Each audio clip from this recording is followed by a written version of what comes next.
ایک زمانے کی بات ہے، ایک گاؤں میں ایک لڑکا تھا جس کا نام حسن تھا۔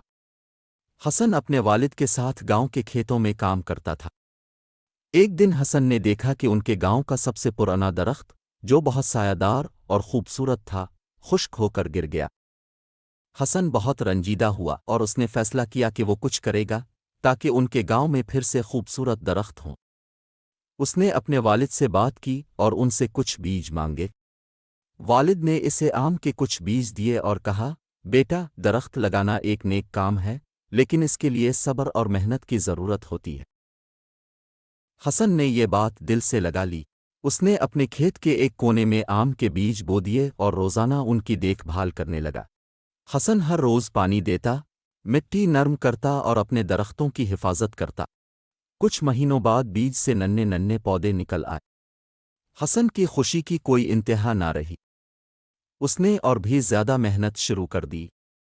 ہر گزرتے دن کے ساتھ پودے بڑے ہوتے گئے اور حسن کا حوصلہ بھی بڑھتا گیا۔ 5 سال بعد حسن کے کھیت میں آم کے بڑے بڑے درخت تھے، جو نہ صرف خوبصورتی کا باعث تھے بلکہ گاؤں والوں کو میٹھے آم بھی دیتے تھے۔ لوگ حسن کی محنت اور عزم کی تعریف کرتے تھے اور اس کے درختوں کی دیکھ بھال میں اس کی مدد بھی کرتے تھے۔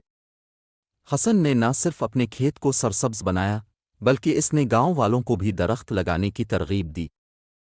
اس کے گاؤں میں اب ہر جگہ سبزہ اور درخت تھے جو گاؤں کو خوبصورت اور خوشحال بنا رہے تھے۔ شكرا لكم على مشاهدة المقطع. إن أعجبكم فاضغطوا على الإعجاب وانشروا إلى أصدقائكم، وإن أردتم المزيد من المقاطع فتابعوا قناتي واشتركوا. ومن أراد منكم تعلم الأردية عبر الشبكة فليتواصل معي عبر الواتساب، وهذا رقمي.